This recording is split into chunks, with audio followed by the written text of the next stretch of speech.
व्यापार करने का डिसीजन अपने आप में बहुत बड़ा डिसीजन है, और ये डिसीजन लेते समय लोगों के अंदर में इमोशन बहुत ज्यादा रहता है, और थोड़ा सा मिसकंसेप्शन रहता है कि आजकल बाजार बहुत अच्छा है, मैं ये वाला काम कर लेता हूँ, आजकल बहुत लोग फायदा कमा रहे हैं, मैं ये वाला काम कर लेता हूँ। कुछ एक दो चार चीजें रहती है जो उनको पता रहती है, कुछ चीजों में वो एक्सपर्ट रहते हैं, लेकिन ओवरऑल सिनेरियो उनको पता नहीं रहता है कि कोई स्टार्टअप स्टार्ट करना है तो स्टार्ट अभी करने का सही समय, या फिर क्यों करना चाहिए, उसका रीजन प्रॉपर आपके पास है कि नहीं। अगर कोई नया प्रोजेक्ट स्टार्ट करना है तो आपके पास में उसका प्रॉपर कारण है कि नहीं, कोई एनालिसिस है क्या, कोई बिजनेस टूल है क्या। तो सबसे पहले जानेंगे कि पेस्टल एनालिसिस होता क्या है। पेस्टल एनालिसिस एक ऐसा टूल है जो कि बिजनेस को एनालिसिस करके देता है कि बिजनेस को इस समय करना चाहिए कि नहीं करना चाहिए। कोई प्रोडक्ट आपको लॉन्च करना है, तो प्रोडक्ट लॉन्च करने का हो सकता है कि आप कोई बहुत बड़े एस्टेब्लिश्ड ब्रांड हो या फिर नए ब्रांड होंगे, तो आपको नया प्रोडक्ट जो लाना है चलेगा कि नहीं चलेगा, कोई सर्विस प्रॉपरली चलेगी कि नहीं चलेगी, ये सारा चीज हम लोग पता लगाने वाले हैं पेस्टल एनालिसिस। तो पेस्टल का सबसे पहला वर्ड है पी।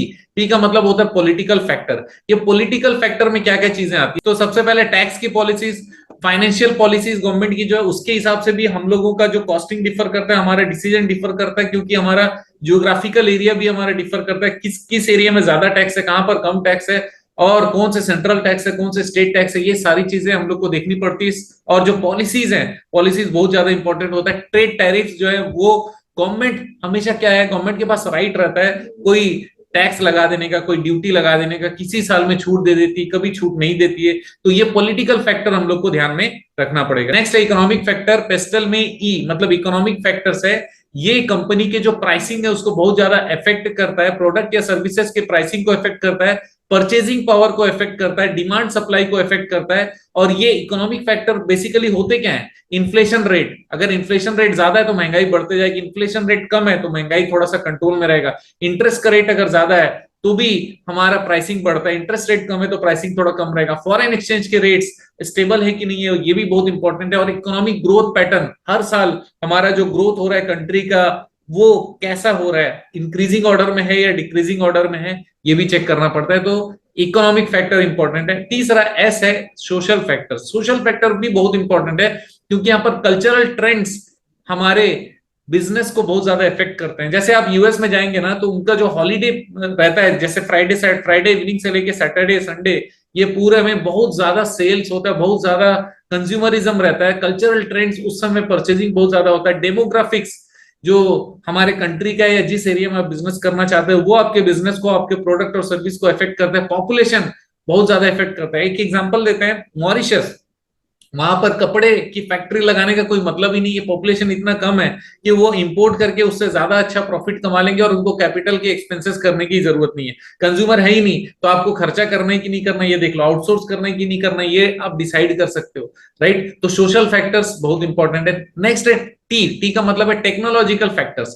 टेक्नोलॉजी बहुत ज्यादा इंपॉर्टेंट है, क्योंकि आप देखेंगे जिस कंट्री में सबसे ज्यादा इनोवेशन होता है, जिस कंट्री में सबसे ज्यादा ऑटोमेटिक चीजें बनती है, वो कंट्री पूरी दुनिया में नाम रखती है। जैसे जर्मनी, जापान, यूएसए, ये सारी कंट्रीज बहुत ज्यादा उन्नत है, ऑटोमेशन है, वहां पे रिसर्च और इनोवेशन पे बहुत ज्यादा ध्यान दिया जाता है, टेक्नोलॉजिकल डेवलपमेंट बहुत ज्यादा है वहां पे, और टेक्नोलॉजिकल अवेयरनेस भी बहुत ज्यादा है। इसी कारण वहां का पैटर्न और वहां पे जो प्रोडक्ट और सर्विसेज चलने वाले हैं वो अलग है। और जो डेवलपिंग कंट्री है, जो अभी बहुत ज्यादा समझने का प्रयास कर रहे हैं, जैसे इंडिया है, तो यहाँ पर थोड़ा सा मिक्स पैटर्न के प्रोडक्ट्स भी चल जाएंगे, ताकि लोगों को 100% ऑटोमेशन हो ना हो, लेकिन सेमी ऑटोमेशन भी यहाँ पर चल जाता है, सेमी ऑटोमेटेड प्रोडक्ट और सर्विसेज भी यहाँ पर चल जाते हैं। टेक्नोलॉजिकल अवेयरनेस अभी बढ़ रही है, तो अवेयरनेस से रिलेटेड प्रोडक्ट और सर्विसेज भी यहाँ पर बहुत अच्छा चल सकता है। नेक्स्ट है लीगल फैक्टर्स। लीगल फैक्टर भी इंपॉर्टेंट है। पेस्टल में एल है लीगल फैक्टर।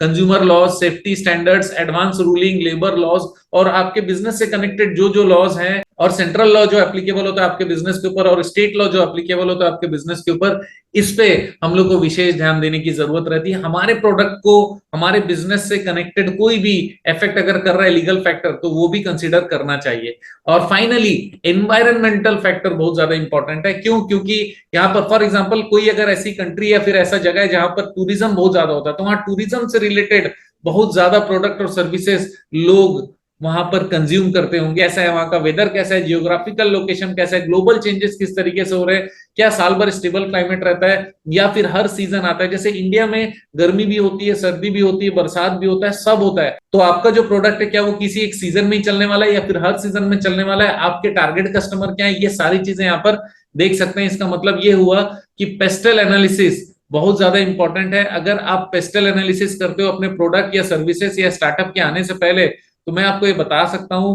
कि आप बहुत अच्छा निर्णय लेने वाले। आप जानते हैं मेरा मिशन हमेशा आप लोगों की मदद करना। अगर आपको चाहिए कि आपके नए प्रोडक्ट या सर्विसेज से रिलेटेड पेस्टल एनालिसिस करना है और आप हमारी सर्विसेज चाहते हैं तो जरूर कनेक्ट हो सकते हैं। बने रहिए हमारे साथ, वीडियो को शेयर जरूर करिएगा। आपका दिन जबरदस्त हो, शुभ हो।